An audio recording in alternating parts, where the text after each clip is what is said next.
morning and welcome to Lockdown Learning. Got a special guest for you today. I've got the one and only Richard Hammond. However, maybe not the Richard Hammond you're expecting, but a taller version. Good morning, Richard. How are you, sir?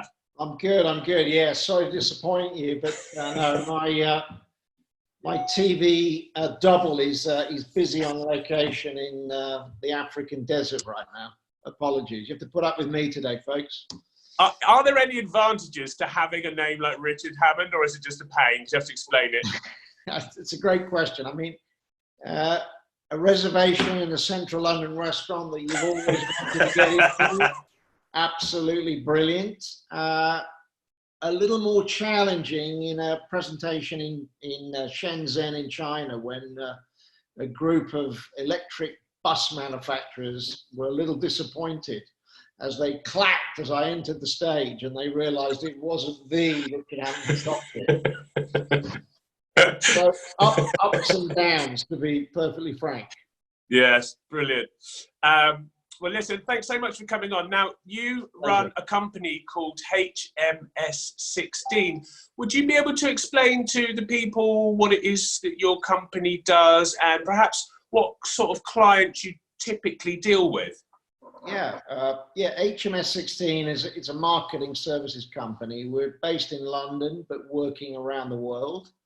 What do we do? Well, it's a great question. We are, I think, I would describe us as the brand alchemist. So our job is to imagine what the brand stands for, where it is in its journey, and then how to maximize the success of that brand across all its communication, whether it be online, offline, whether it's a physical store or a advertising campaign. It's really to help them keep that brand fresh, current, coherent, and obviously building revenues.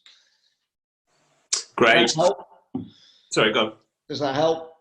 Yeah, no, that's great. So marketing seems so much more of a bigger word these days because there's so much sort of digital media around.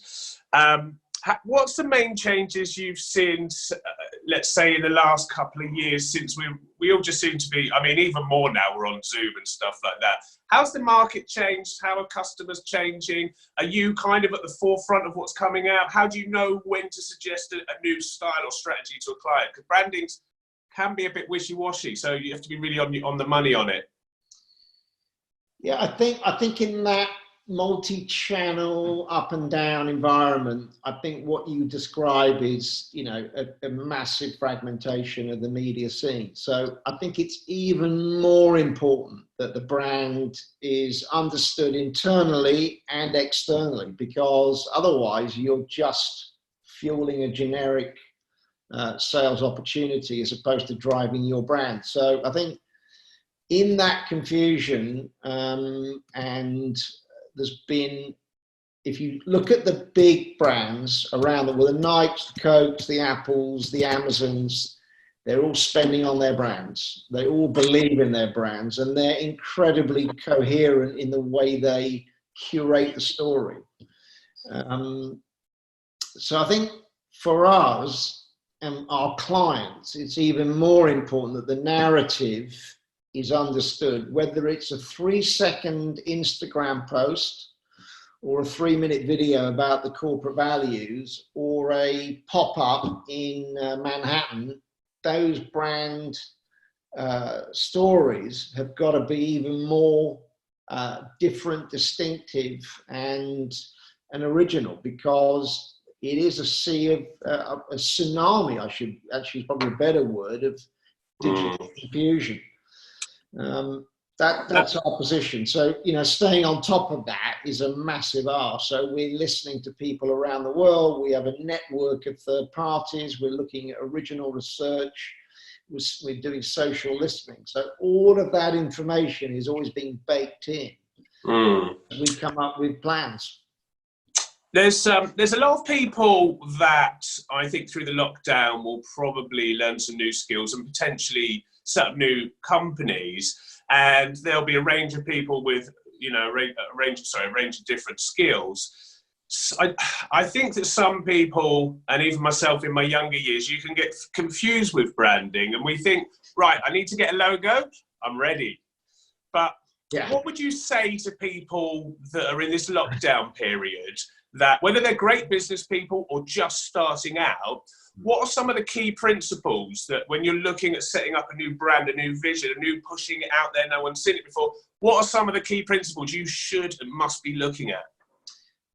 Again, great questions. I mean, I think this lockdown, I think everyone's reassessing everything. I think the brands that are winning right now, there are a lot of empathy and sympathy out there and people thanking each other, but it's actually the brands that are doing something as opposed to just making noise. I think those are the brands that when we come out of the COVID-19 era, those are the brands that people are going to gravitate to. So I think in this period of reflection, and a lot of people are sitting at home having more time than they've ever had to think about where their brands are going, not just in the short term, but over the medium term. I think it's a good time to make sure that the logo is the, you know, the physical front of the brand, but actually it's the values and the principles behind the brand to make sure that you're adhering to those, and you know, you're not over promising and under delivering. Those are the key things right now. I've seen so many people, you know, people converting factories from, you know, making alcohol to hand sanitizers. There's been some fantastic gestures out there, but most of the propositions that you see daily are just, you know, they're just empty promises. So the brands, the brands that really cut through, H&M doing, you know. Yeah, can you give us an example of where you've seen a brand go from zero to hero quite quickly, and you've noticed a difference in their strategy, which is perhaps relative to the lockdown, or you can see what they're doing because you've got that insight? Yeah, no, I mean, you know, there are a lot of brands, as I said, jumping on the bandwagon, but the ones that have really, I think, you know, H&M, you know, starting to deliver protective clothing for the frontline, you know, health workers around the world, converting a factory and turning that around.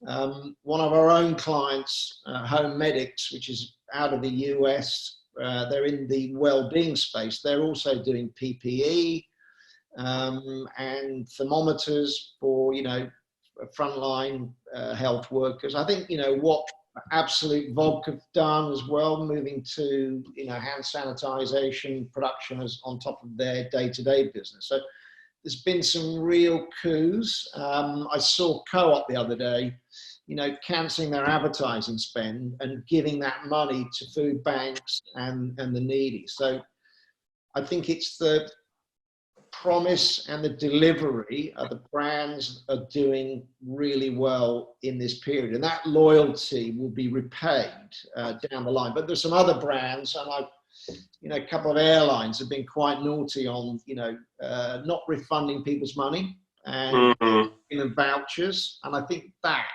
is a short-term cash flow protection for the airline, but I think the long-term damage of that will be enormous, and people will be switching, you know, brands. Yeah. Is there any way of having a good brand being an airline at the moment? How do you? Well, yeah, that's quite a challenging question, but if you I think number one is transparency. You know, when are we going to be flying again? What's best for you as a family, whether it's business or pleasure, and, you know, not coming up with some complex voucher scheme, giving the money back. And if people want to make a donation to a charity, they, you know, and also, I mean, SAS, Scandinavian Airlines, moved all of their frontline cabin staff into the health service as they laid them off in the airline business. I mean, that's absolute coup, and you know, hats off again to Scandinavian for doing that.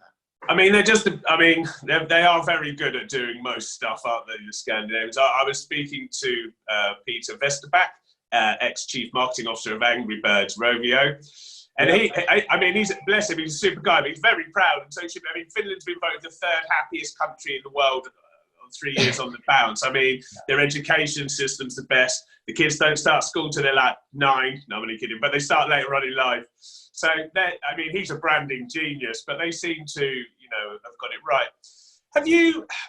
Have you got any examples? Because I think that's what people would like to hear. Have you got any examples, if it's, you know, reasonable, that where you could give us a case study of where your branding's made an impact? So you've got a client, here's the pain that the client had, and here's what you suggested, and maybe here's what the results.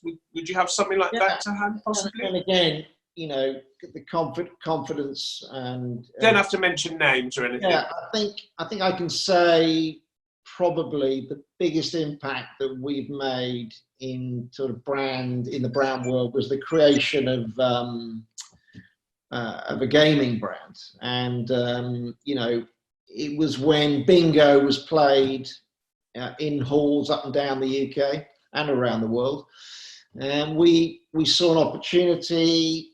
We moved bingo online. We were one of the first brands to do it. That brand ended up having 3 million unique users, and they were incredibly loyal users. They were totally immersed in the brand, and that became a household name, and is still a household name. I could say it's Foxy Bingo. And amazing. I was trying to work out who it was. It's clearly one or two, really. So it's Foxy. Yeah, so that's good. They're catchy. I like the Foxy. I actually love bingo, and I think everybody loves bingo. It's a sense of British old culture or something. Although it's been modernised, there's still that nice feel to it, and you get, you know. I could just imagine the old dears at home, bless them, just tapping the screen loads of time rather than on their iPads.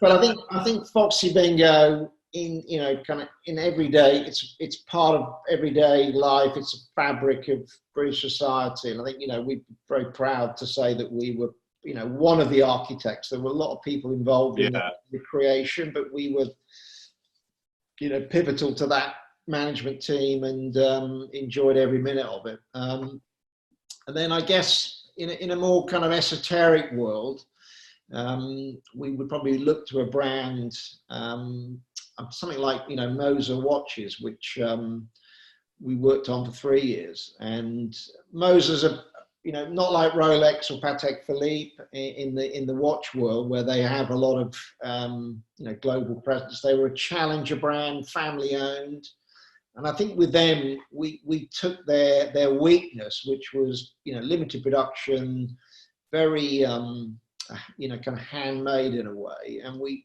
turned that into their pivot point. So what they perceived as a massive weakness, you know, small, competing with big global giants like Rolex, we said, no, you're very rare, and very rare became their brand positioning in, you know. Love that. And it was, you know, incredible to see in a sea of watch brands that they could take that position and challenge the world of watches. And, you know, they've gone from being virtually bankrupt to profitable, growing on a global basis. That's great. What was so were they doing much branding beforehand? Did you go to them, or they came to you and they said, this is our pain, or someone hooked you up? It was a new owner who we knew. They bought the brand, so that was the catalyst to change. They acquired the business. It had been on the edge of bankruptcy, and, you know, we happened to meet them through a third party at the right time. That's fantastic. But, you know, 7 years later, I think now they are, you know, they're not in the top tier, but they're just sub the top tier of, you know, in the global watch brands. Which is a highly yeah, definitely. What's the two tips for branding, marketing for customers, and 2 things not to do, or one of each perhaps? I want people to just go away from the show. Just something, if they're doing it, this is what I should and this is what I shouldn't be doing.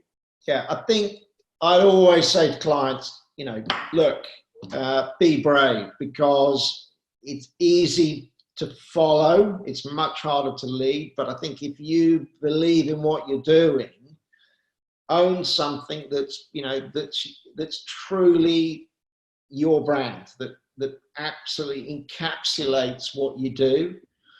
So that's the number one thing, is to Great. That sounds great. define what you do and own it. And I think the thing not to do when you're building a brand is to follow. You know, you should always lead your category, define where the market is, talk about the market, be a spokesperson in the market, but get the facts, get the trends, and get the, you know, take them face on, because there's no point in trying to hide if there's been a problem. No. So, you know, confront a challenge and don't bury it. Yeah. There's been many cases, you know, the famous Gerald Ratner moments when you make an error and normally the brand's dead. So, you know, much better to be upfront and real about a problem and share it as opposed to bury it. Last question, last couple of questions. What impact's this going to make in the sense of, are you going to have to change how you do business, or can you see that branding will change out of the back of this, or do you think eventually we'll all just go back to the way it was? Or do you think the world's permanently changed and branding will have to change and be considered of that, or what's your thoughts? You know, I saw an article over the weekend from the US. My two best buddies live over there. It's called Gaslighting, where we're absolutely, you know, everyone keeps saying to me, oh, when it gets back to normal. I have that conversation every hour. You know, when it gets back to normal, we're all going to be, I suspect, slimmer and less wrinkly. Yeah, I suspect new normal isn't like old normal. I think new normal is that we've learned to get closer to people, even though we've been working in a remote way. I've actually learned to listen more.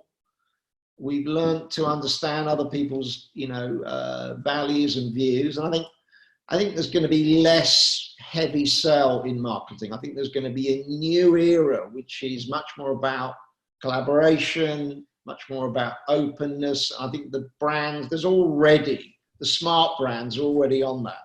If you look at, you know, for example, the new Airbnb ad, you know, it's just great. I think it defines what travel means and, you know, the future of travel. And it's those kind of things that people are going to expect brands to do in the future, as opposed to go back to, you know, heavy sell and you know, fake news. So I think that's what's going to change. I suppose the bigger brands. I mean, when we went through the recession, 2008. Those guys doubled down on their marketing budget, and they came out a bit stronger by adding value to people in those places where the world was a bit of a mess. So when they come out of it, they still have those brands in their things. I'm sure the thing is all the big brands, they do have all the money and the resource and the people available to change. Whereas, and the show's about them as well, but I guess there's a bigger portion of us probably sitting there going, not quite sure what I'm going to do with my branding and marketing coming out of that, because it does need to be tweaked. It needs to be more sensitive. As you say, it's more personable now, because, I mean, I'm spending lots of time getting to know new people. And as you say, it doesn't feel all so salesy. I love the fact there's no commercials in all of this right now. It just totally new playing field. But the branding and marketing side of it is definitely going to have to change as we come out as smaller businesses. 100%. You know, I think also I think for the smaller brands listening to this, that's the opportunity, is that there are going to be a whole group of new people coming into the market who are feeling very lost, unsure, looking for a new direction in their lives. They may have lost people that they loved, or they may have, you know, been impacted themselves health-wise or job-wise.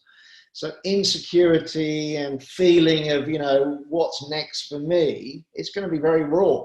I mean, and I think that's why I wore the shirt, because it's going to be a very, I want that one too.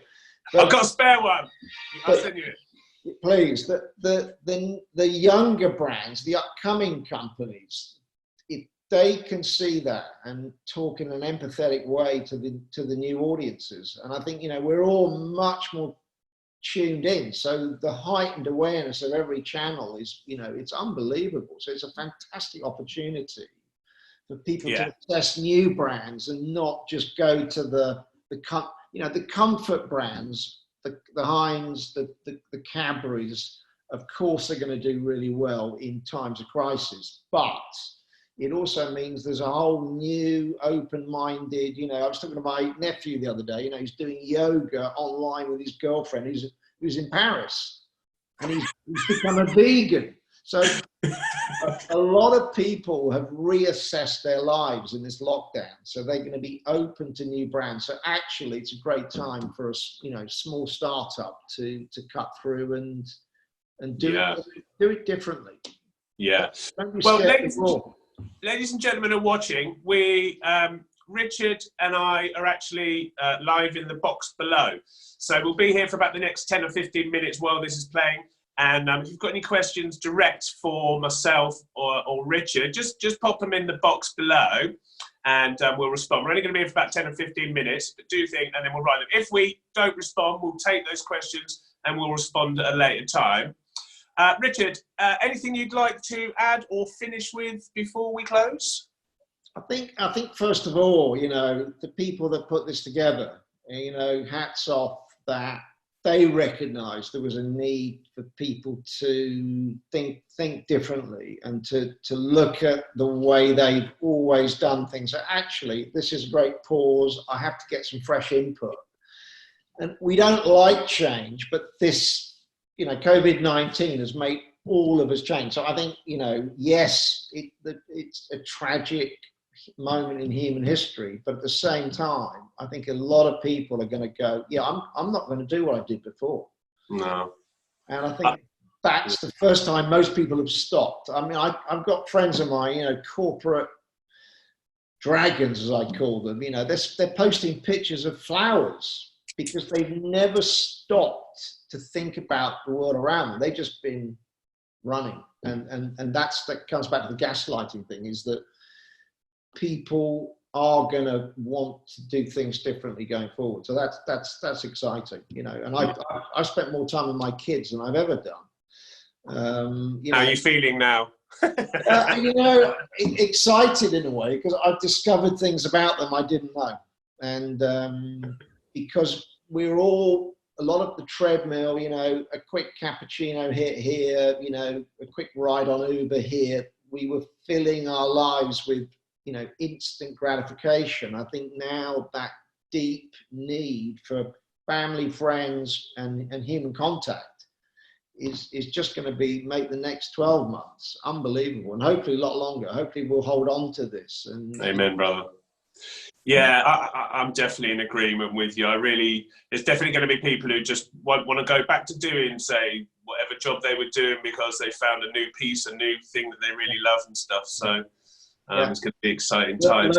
Learning new skills. I mean, another friend of mine, he's learning Spanish, and he's now become a horse expert. It's like, where did that come from? Wow, in 3 weeks, that's pretty impressive. Yeah, I'll leave you to make up your own minds, but just the fact that he, challenged himself to do something completely different. Yeah. Well, this is what we thought with lockdown, really. We wanted to put something together so that we could do something that we enjoy outside of what we normally do. I own an energy brokerage. It's just spreadsheets of Excel numbers. So this is just and a lot of senior management are reporting. They're spending 2 or 3 days of a week reporting up the line to shareholders or to the board. And I think that changed everything. When you're no longer, you're being more creative, you're being more, you're getting inputs from, on a Zoom call with 20 other people. And the inputs are much more, dynamic, because it's not up through, the lines of management. So it's changed a lot. Yeah, I'm excited by it. I know it's a difficult time. I know some people just having a very horrible time and stuff like that. But on the other side of that, I'm trying to be optimistic and love creating stuff. So I see this as a great opportunity for everybody. Yeah. Just before you go, we get everybody to do this. We go 1, 2, 3 and go lockdown. Celebrities, and that's everybody does it. So you just got to put your hand in the air in camera, and on 3 we'll go lockdown. You ready? 1, 2, 3. Lockdown. But keep it Richard raw. Hammond, you've been a raw. hero today. Thank you so much for coming on the show. Ladies and gentlemen, if you've got any questions for Richard, he's going to be there right now. And we'll put some of his contact details there. So if you want to get hold of him, you can. He's on Facebook under Richard Hammond. This one, not the other one. Richard, be blessed. Have an amazing day. Ladies and gentlemen, Be well, care. keep safe, everybody. God bless, buddy. Take care. Thanks a lot.